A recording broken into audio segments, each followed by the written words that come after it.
My husband sold our dream retirement homes for pennies while I was in a psych ward, leaving us millions in debt. You blames me for everything, he said, as I ruminated on the past and the properties we lost. Now I'm broken and fighting to keep my family intact. Can I ever rebuild? First post received 2 replies that were not helpful. This is lengthy. I have been married for 25 years. In 2005, I purchased land and spent 10 years building a cottage that I had envisioned for retirement. My husband despised it, despite having summers off for maintenance tasks such as mowing the lawn and bringing in the docks, so we sold it in 2016, even though it was my pride and joy. In 2016, I was involved in a serious car accident while my husband was driving, which left me bedridden until 2017 when I underwent surgery. I was prescribed a significant amount of opioids. My husband accused me of blaming him for not having the surgery sooner, but I do not know if that is accurate since my memory was deteriorating due to the opioids, and I agreed to take his word for it. In 2019, I asked to stop taking opioids due to my memory loss, and they prescribed cannabis for anxiety and complex post-traumatic stress disorder. I was still unable to work. I asked my husband if we could purchase a condominium on the water to replace the cottage, and he said no, claiming it would not rent out. So I thought perhaps I should pursue rental properties to keep myself occupied. I purchased a condominium, then a new construction which would not be ready until 2023, and then 2 lots in 2020. In 2020, my husband threatened divorce, and when I suggested therapy, he said no, insisting that the issues were all my fault. I proposed getting a new house instead as we had many bad memories associated with our current one. We planned to move and I decided to leave him. I began dating an ex-boyfriend from college and informed my husband of my intentions to move in with him. My husband chose to remain in the house for the sake of our children who were finishing university. Unbeknownst to me, I had become manic due to cannabis use. A couple of months earlier, I had visited a psychiatrist who told me that nothing was wrong with me. I did not date my ex for long, barely a month before renting a new place. My husband then agreed to marriage counseling. A friend suggested that instead of renting, I should buy a place and use her son as my real estate agent. My husband and I also purchased a winter home in Arizona on a golf course for him. As we looked at multiple properties, I became increasingly psychotic. I yelled at my husband, accusing him of being a jail guard and insisting that we needed to buy something before the snow arrived. In a moment of clarity, I wrote to him and the real estate agent to express that we could not afford another home and that I did not want the mortgage broker to have our financial information, as I was concerned about breaking a fixed-rate mortgage. I informed the realtor not to contact me any further. I wrote that we needed to sell our lots and conduct an assignment sale of the new condominium since I did not want to take on that much debt. 2 weeks later, the realtor persuaded my husband to provide our financial details to the mortgage broker to consider a variable rate, which was at 1.3%, while we were locked in at 2.94%. Afterward, the real estate agent informed my husband that he had potential buyers for our lots, and my husband asked him to reach out to me, doubting that I would agree to sell. The agent then told me he had found the perfect home, but offers were due within a day. He assured me he absolutely had buyers for our lots, but they were currently on vacation. I became delusional again due to cannabis and believed this was a sign from God indicating that I was destined to possess this home to practice magic, despite having no prior experience in magic. It was a log home in a remote area on a large plot of land. I gave no consideration to how I would maintain it given my disabilities. My husband consented to this sale without questioning the idea of practicing magic or anything related. He stated he felt guilty for making us sell our cottage because I had been upset about it. The agent also convinced me it was an obvious choice as the condominiums would pay for themselves and for the log home. It later turned out that this was untrue and that there were no buyers for the lots. We sold the lots later through a different realtor.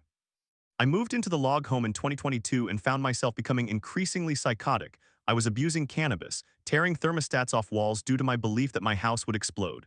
My husband came on Saturdays to help me with grocery shopping, and I shared some of my paranoia with him. He became angry and stated he could no longer handle it. I visited several hospitals over the next year, which reassured me that nothing was wrong. Ultimately, my sister informed my husband that I might have a brain tumor and urged him to get me help. I was involuntarily committed to a psychiatric ward in July 2023. In January 2023, we finalized the sale of the new condominium, which I had recommended for an assignment sale. I then asked my husband if we could afford to have our son live there, and he replied affirmatively, though it was not true. At that point, we owed $1 million in mortgage debt, and our home equity line of credit was maxed out at $350,000. Interest rates had risen from 1.3% to 7%, and I was unaware of this since I was detached from reality and my mail had been going to my husband. He did not inform me. After my release from the hospital and realizing our financial predicament, I immediately listed the log home for rent and then put the new condominium up for sale. The tenant stayed only a month, and when we attempted to rent again, we encountered unreliable tenants. I then experienced a complete nervous breakdown and expressed to my husband that I was unsure of what to do as the new condominium was not selling and I was uncertain if we needed to sell the Arizona property. I was unable to think clearly and needed him to make decisions. At this point, I could barely speak. My husband asked if he could take some time to think it over, and I responded that I would appreciate that. I was still paranoid, worried that Arizona would run out of water. He returned, suggesting we consult with a realtor in Arizona, who quickly persuaded him to sell the property in November before the seasonal tourists arrived. I requested my husband to communicate with the property manager I dealt with, as the lease was set for January through March, but he refused. I disagreed with the realtor's suggested price and commission, yet my husband insisted we proceed with it. Consequently, we sold my beloved retirement home within a day for $75,000 below market value, included all furniture and personal items for free, and a real estate agent purchased it while we paid her commission as well. We then rented it out 3 weeks later for our son to occupy. Subsequently, we sold our log home at a loss of $130,000. I did not comprehend that we would no longer own the properties, indicative of my cognitive impairment, and my husband scolded me, questioning how he was supposed to know that. I inquired why he did not analyze our financial situation, emphasizing that Arizona was our most lucrative rental, generating $4,000 per month. When we discussed divorce, I had stated that I would not touch his pension. I would rely solely on the rental income. The other properties barely broke even due to the high interest rates. I pointed out that we had intended for Arizona to be part of our retirement, allowing us to spend 6 months of the year there, and it was situated on a golf course intended for him. I am heartbroken over this situation, and my psychiatrist, who questioned my husband's inaction over the past 2 years regarding my need for help, given that psychosis can lead to permanent brain damage, informed me that I did not have the capacity to consent to those sales. I attempted to legally contest the sales, but I was informed that since my husband signed, it was presumed he had explained everything to me. I now find myself in a deep depression as everything I worked for in life has vanished my cottage, Arizona. If we had retained the cottage, its value would have tripled during COVID-19. Arizona would have likely appreciated to nearly $1 million in rental income over the next 20 years, and it was also fully paid off. I acquired it at an advantageous price and exchange rate. Additionally, the rental income could have covered the mortgage on the log home. I constantly dwell on this situation, feeling as though my life's purpose has been taken from me and that we have squandered our wealth and generational wealth. My husband tells me he cannot continue living like this because he is miserable with me, as I tend to ruminate and assign blame for the properties. I have attended therapy for 6 months and am on antidepressants, but they are not effective. My husband claims he also does not trust me, and when I ask him why, he initially cites fidelity issues, accusing me of having affairs with 2 former colleagues, which I did not. He then claims he believes I am using him for his inheritance, though our properties would have generated more income than his inheritance. Next, he comments on our differing values. He prioritizes family while I am solely focused on money. I have been a very good mother. He further states that I am incapable of moving forward, and I remind him that I was the one planning our retirement, and I have been set back 20 years by selling everything. He insists that I blame him for everything, prompting me to query if I am overreacting. I write out what has transpired and contemplate how to share my hurt without accusing my husband. I tell my husband that I cannot prevent him from divorcing me, and he admits that he is still considering it. I love my husband, and I am also disabled, relying on him. I became estranged from all my friends and family during my psychosis, friends I have known for 45 years and my sisters due to my erratic behavior. I now have only my husband and adult children. I feel remorseful and ashamed of my actions, grateful that my husband took me back, yet resentful that he did not safeguard our family's wealth. I feel as though our financial security was abruptly taken away from us, and I acknowledge that much of it was my fault. However, I also had moments of clarity where I specifically expressed concerns about taking on more debt or switching to a variable rate. Then I became unhinged and agreed to it. I was aware enough to solicit my husband's assistance, informing him that I was not thinking clearly. I was the one who proposed selling the Arizona property due to my lingering paranoia, thinking that our new build would never sell and convinced that Arizona would face water shortages. Both thoughts were preposterous. We merely needed to adjust the price of the new build. My husband questions how he was supposed to know that I was incapable of thinking clearly, and I remind him that I had just been released from a psychiatric ward a couple of months earlier, could hardly speak, and expressed my inability to make decisions. He responds by claiming that being around me leads him to make poor decisions, suggesting that perhaps my paranoia was affecting him. I tell my husband that all he needed to do was to help calm me down and slow down the decision-making process, especially since Arizona was rented out, so there was no urgency. He could have waited for my mind to heal or involved our financial advisor or consulted with others. My husband informs me that after we sold our property, he had no knowledge of what Zillow or Redfin are. This only adds to my frustration. As if he was unaware of property-related information, he should have suggested that I find someone else to make decisions on my behalf, as I might as well have had dementia.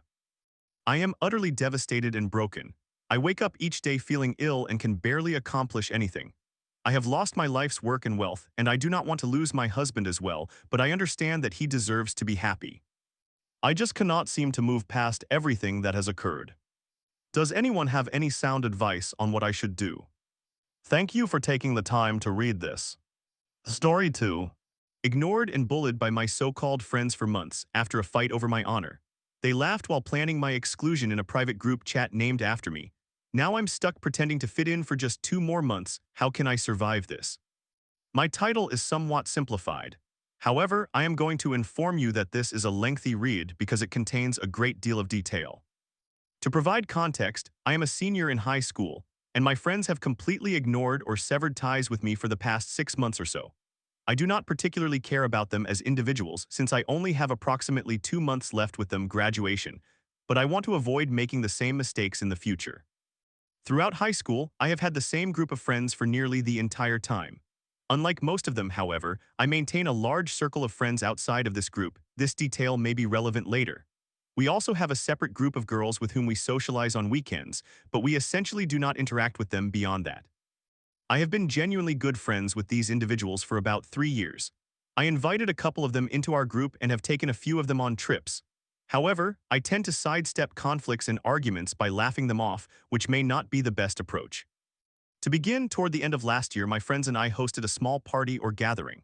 As the evening progressed, we went for a walk around the neighborhood. I was not in a clear state of mind, if you catch my drift, nor were the others. One of these individuals, whom I have known my entire life and with whom I was practically best friends, began making hurtful comments about me and my family. He said some really troubling things and then called me a coward when I refused to fight him. I explained that I did not want to because he was my friend. He then pushed me, I pushed him back, he punched me, and I retaliated. I immediately ordered an Uber and left. A few weeks later, I regrettably lost a game. I will refrain from disclosing the details, as revealing it would make it obvious to these individuals that I am referring to myself, and was assigned a punishment determined by the winners.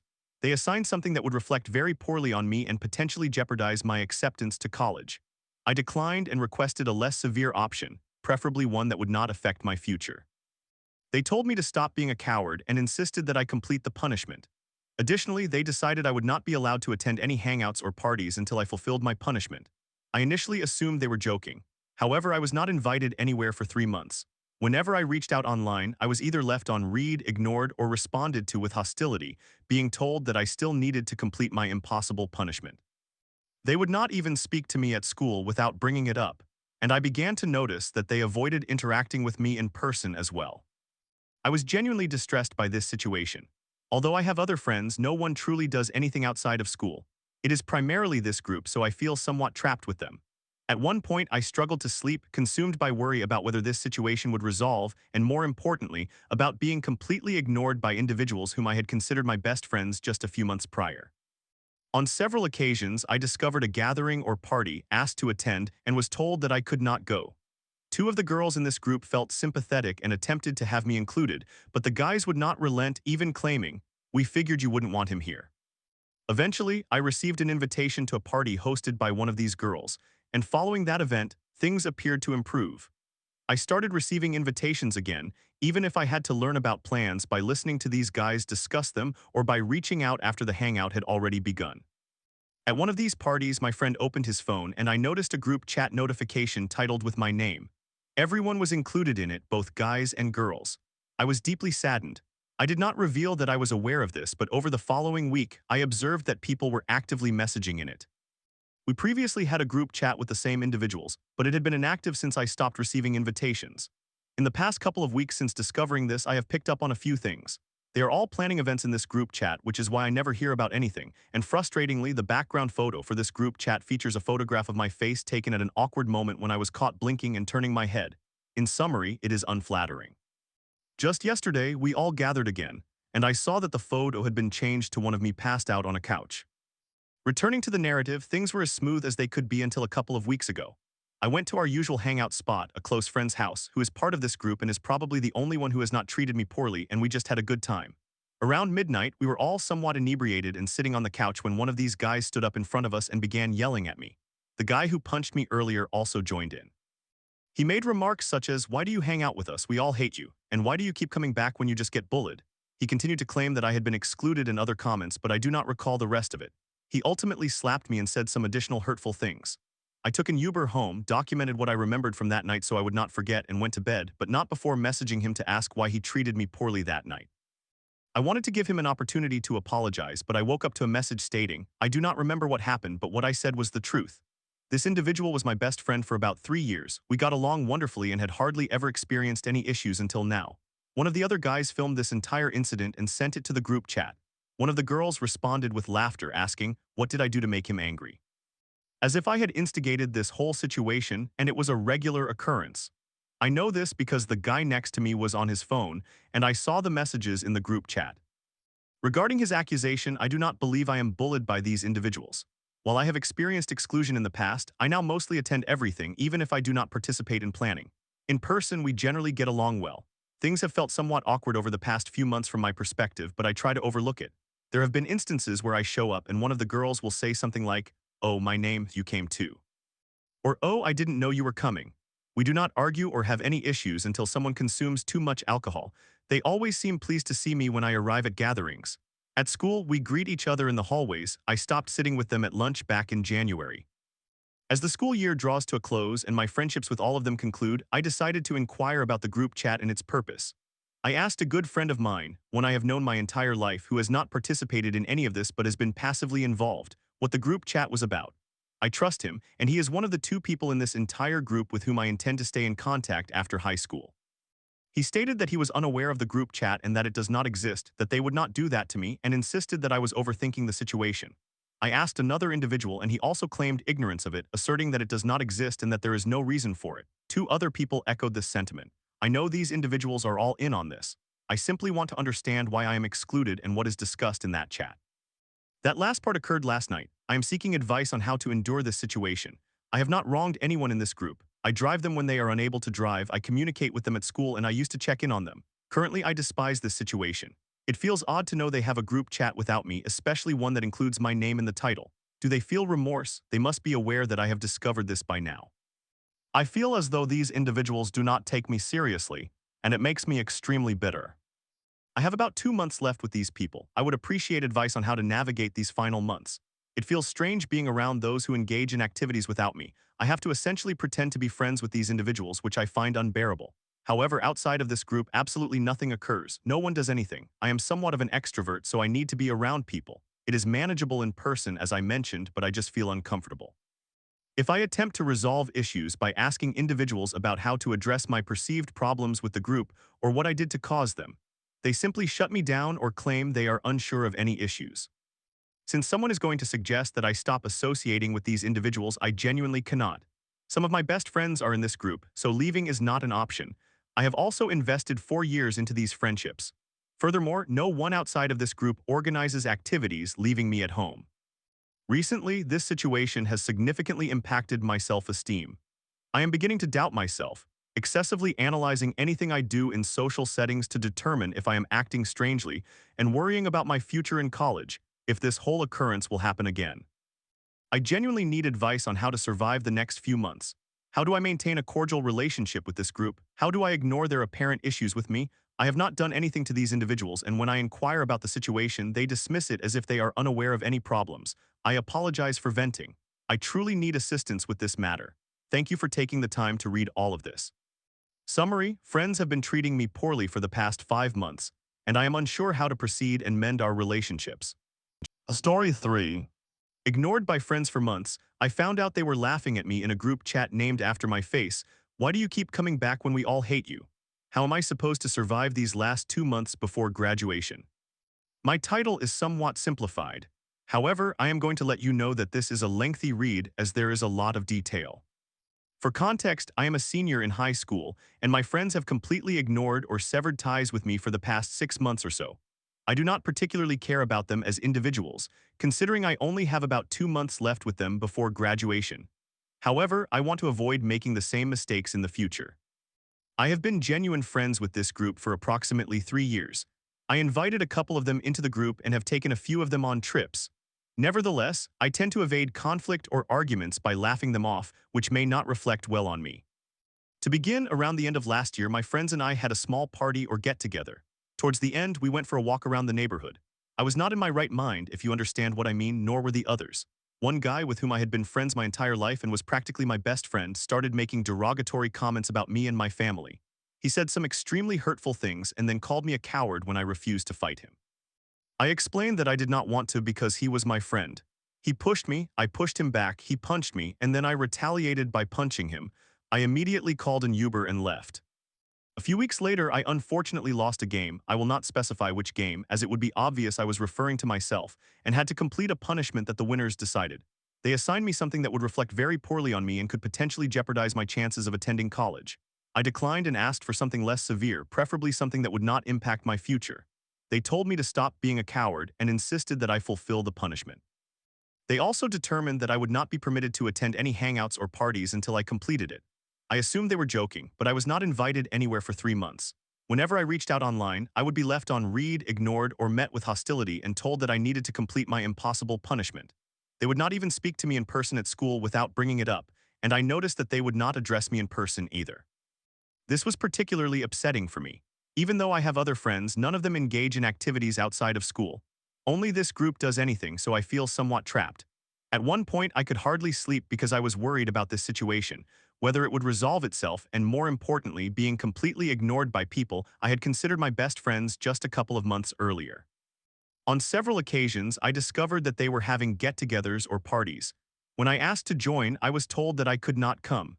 Two of the girls in this group felt sorry for me and attempted to get me included, but the others would not relent, even saying things like, "We assumed you wouldn't want him here." Eventually, I received an invitation to a party thrown by one of these girls, and after that, things appeared to have calmed down. I received invites to events, even though I often learned about plans only by overhearing these guys discuss them or reaching out after the hangout had already started. However, during one of these parties, my friend opened his phone and I noticed a notification from a group chat named after me. Everyone in the group was in it, both guys and girls. I was quite devastated. I did not reveal that I knew about it, but over the next week or so, I saw people actively messaging in that chat. We had previously had a group chat with the same people, but it had been inactive since I stopped receiving invitations to events. Since I noticed this, I have observed that they organize everything in that group chat. That is why I never hear about any activities. Additionally, the background photo of that chat is an unflattering image of me where I was caught blinking and turning my head. Long story short, it does not depict me positively. Then, yesterday, we all gathered together, and I saw that the photo had changed to one of me passed out on a couch. Returning to the story, things were as smooth as could be until a couple of weeks ago. I went to the usual hangout spot, a good friend's house, who invited me over as he is part of this group and is probably the only one who has not treated me poorly. We were just messing around when around midnight, we were all pretty inebriated and sitting on the couch when one of these guys stood up in front of us and began shouting at me. The guy who punched me earlier also joined in. He made comments such as, "Why do you hang out with us? We all hate you. And why do you keep coming back when you just get bullied?" He went on to say that I had been excluded, but I do not recall the rest of his remarks. He ended up slapping me and saying other hurtful things. I took an Uber home, wrote down what I remembered from that night to avoid forgetting it, and went to bed. However, I messaged him beforehand, asking why he was being rude to me that night. I wanted to give him a chance to apologize, but I woke up to a response stating, "I don't remember what happened, but what I said was the truth." This individual was my best friend for about 3 years, and we had always gotten along well without issues until now. One of the other guys recorded the entire incident and sent it to their group chat. One of the girls responded with laughter, asking what I had done to make him angry, as if I were the one who had instigated the situation and that it was a common occurrence. I know this because the guy next to me was on his phone and I caught a glimpse of the group chat. Regarding what he said, I do not really experience bullying from these guys. Sure, I have been left out in the past, but now I mainly attend everything even if I do not get involved in the planning. In person, we generally get along well. It feels somewhat different over the past few months from my perspective, but I try to ignore it. There have been instances where I have shown up and one of the girls would say something like, "Oh, my name, you came too," or "Oh, I didn't know you were coming." We do not argue or have issues unless someone drinks too much. They always seem happy to see me when I arrive at events. At school, we greet each other in the halls. I stopped sitting with them at lunch back in January. Now, as the school year approaches its conclusion, my friendship with all of them is also nearing its end. I decided to inquire about the group chat and its contents. I asked a good friend of mine, someone I have known my whole life who has not participated in any of this but has been passively involved, what the group chat was about. I trust this person, and he is one of the two individuals in this entire group that I plan to keep in touch with after high school. He said he had no knowledge of any group chat, that it does not exist, and that they would never do that to me, implying that I am overthinking the situation. I asked another guy and he also claimed that he did not know about it, asserting that it does not exist and there would be no reason for it to. Two other people voiced the same sentiments. I am aware that they are all part of this. I just want to understand why I am excluded and what occurs within that chat. That last part happened last night. I am seeking advice on how to endure this situation. I haven't wronged anyone in this group. I drive them around when they cannot drive. I communicate with them at school and I used to check in on them. Currently, I despise this situation. It feels strange knowing they have a group chat without me, especially one with my name in the title. Do they feel guilty? They must realize that I am aware of this by now. I feel as though these individuals do not take me seriously, and it makes me quite resentful. I have approximately 2 months left with these people. I seek guidance on how to manage these last months. It feels odd to be around individuals who engage in activities without my involvement. I have to essentially pretend to be friends with them and I cannot stand it. However, outside of this group, literally nothing happens. No one else plans anything and I am somewhat of an extrovert who needs social interaction. It is generally fine in person as I mentioned, but I just feel uneasy. If I attempt to address matters by individually asking how I might resolve my apparent issues with the group or what I did to cause this rift, they either shut down or claim not to be aware of any problem. Since someone is likely to suggest that I stop hanging out with these people, I genuinely cannot. Some of my best friends are in this group, so leaving is not an option. I have also invested 4 years into my relationships with these individuals. Moreover, no one outside of this group engages in social activities, so I would merely be stuck at home. Recently, this situation has had a significant impact on my self-esteem. I am beginning to doubt myself, excessively analyzing everything I do in social contexts to ensure that I am not behaving awkwardly and worrying about how I will handle things in college, whether this situation will recur. I truly need advice on how to survive the next few months. How do I get along with this group? How can I ignore their apparent issues with me? I have not done anything to these guys, and when I ask what transpired, they dismiss it as if they are unaware of any issue. I want to avoid a repeat of this in college, but that is all I can think about right now. I apologize for my lengthy rant. Thank you for taking the time to read all of this. In summary, friends have been treating me poorly for the past 5 months, and I am uncertain how to proceed and mend my relationship with them. Story 4. My ex-girlfriend claimed, "I felt pressured about our first time, yet she initiated. I checked in, but she still insists. I don't know why I felt that way." After a year of navigating uncertainty, I'm left wondering, can two truths exist at once in this tangled narrative? Before we broke up a few weeks ago, we dated for a year, taking things relatively slowly. Throughout the relationship, we engaged in kissing and related activities, but we never progressed beyond oral sex until a few weeks before the breakup. To present her perspective as accurately as I can, here is some relevant context. We saw each other irregularly, so we often communicated through suggestive talk online, with both of us sometimes expressing sentiments like "I am so wet" or "I am so hard," among other phrases. We would also say similar things when engaging in intimate activities in person. About a few weeks before we had sexual intercourse for the first time, after several months of this kind of suggestive talk, she conveyed to me that when I expressed such statements in person, she felt as though I was expecting something from her, which placed pressure on her. I had no idea it came off that way at all since we both communicated like that fairly often. After she explained, I realized that certain types of suggestive talk were interpreted very differently than I intended, especially depending on the timing, such as after we had been intimate. I never intended to imply anything of the sort, so after she shared her feelings with me, I apologized sincerely and ceased making such remarks. A few months before we had sexual intercourse, my ex informed me that she felt comfortable and ready to engage in it, but was extremely fearful of pregnancy. Following that conversation, discussions about actually having sex found their way into our suggestive talk. Some examples of things we both said are "one time would not hurt" or "I wish we had condoms," and similar phrases. On the day we had sexual intercourse, we were kissing at my place, and once again we were engaged in suggestive talk. I was expressing things like "one time would not hurt" and similar phrases that we regularly shared. For months, we had been discussing the prospect of having sex, and at that moment I was trying to gauge whether she was comfortable with it. She flirted back in a way that suggested she was interested, but was still afraid of pregnancy. To ensure this did not lead to anything she was uncomfortable with, I asked her, "Do you want to have sexual intercourse, or are you afraid of getting pregnant?" To which she gave me an uncertain response leaning towards the fear of pregnancy. After that, I completely ceased any suggestive talk about having sex to avoid making her uncomfortable and inadvertently pressuring her. I believe that this time my comments were different since I paused and checked in with her before my suggestive talk could pressure her into anything she did not want to do. We went out and returned to my place after several hours, where we were kissing and dry humping, an activity we had been comfortable with for quite some time. She paused and told me "one time would not hurt," indicating that she wanted to have sex. Given her previous uncertainty, I asked her if she was sure several times. Each time she affirmed that she wanted to do it. We had sexual intercourse and afterward she left.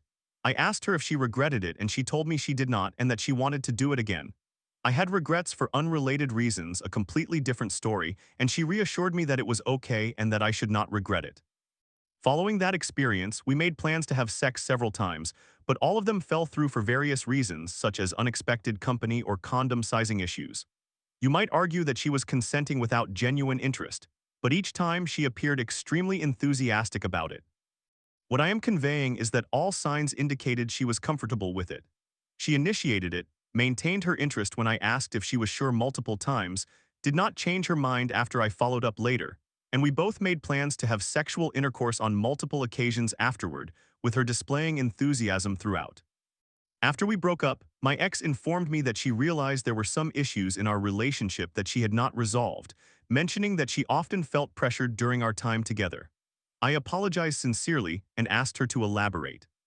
She stated that throughout the relationship, I sometimes made comments that led her to feel pressured into engaging in activities, the suggestive talk, explaining that while she sometimes wanted to engage in certain actions, there were times she simply did not feel like it.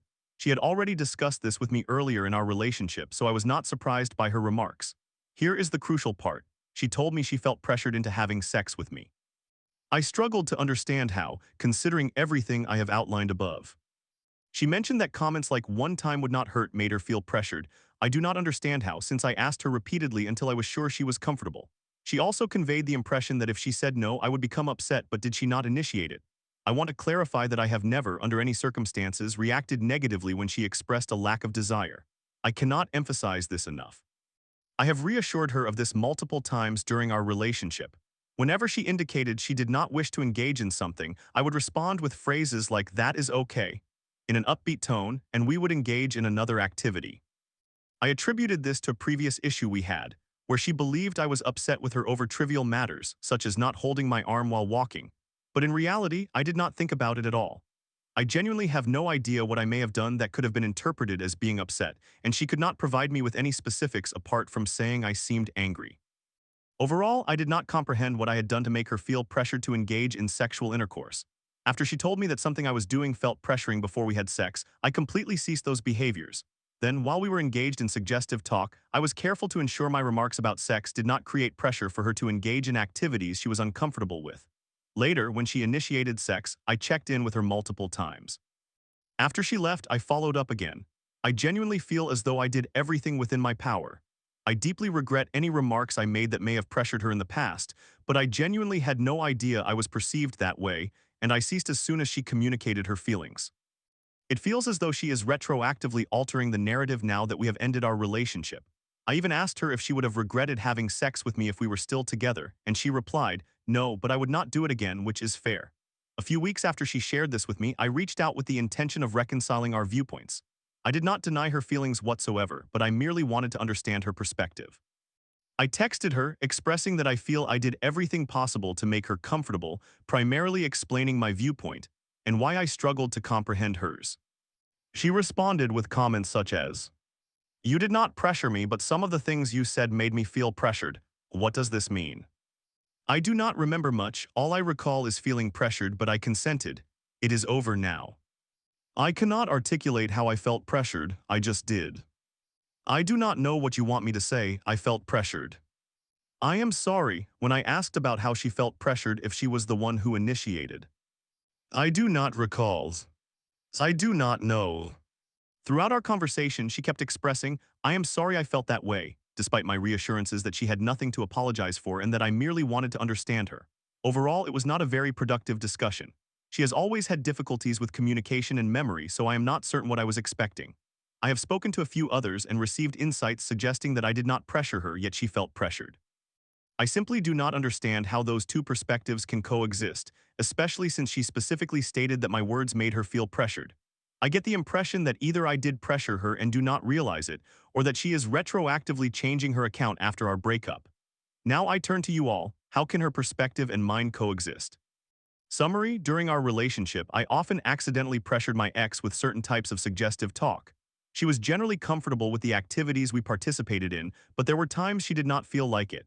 After she expressed her feelings to me, I completely ceased making those comments. Before we had sexual intercourse for the first time, we were engaging in suggestive talk. I ensured to check in with her to see if she wanted to proceed before my remarks could create pressure like they did previously. She gave me an ambiguous response but later initiated sex several hours afterward. She maintained that she did not regret it, expressed a desire to repeat the experience and made plans to do so again. After the breakup, she told me she felt pressured into doing it, and I am struggling to find a way for her perspective and mine to coexist. Story 5. Devastated by my father's death as a teen and haunted by past trauma, I moved countries to marry my online love, only to uncover his hidden lies.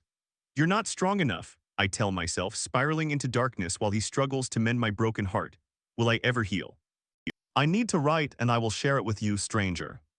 I will attempt to express my story and my thoughts in words for you to let me know if it will be all right, if I am merely going through a difficult time, or simply reaffirming what I have always believed to be true. Depression never truly disappears. It always resurfaces. I lost my father when I was a teenager. It was devastating. However, it was not the only or even the first significant tragedy or hardship in my life. In fact, I often downplay it and tell myself, so what, we all die. You are not the only one experiencing this kind of pain. In fact, many individuals have it worse. They lose loved ones at a younger age or in more terrible circumstances than brain cancer and coma. So what if your parents fought constantly since you were a baby, passing you back and forth at the police station every weekend when you were 2? Or if you witnessed things you should not have, many others have endured greater hardships and they do not react as you do.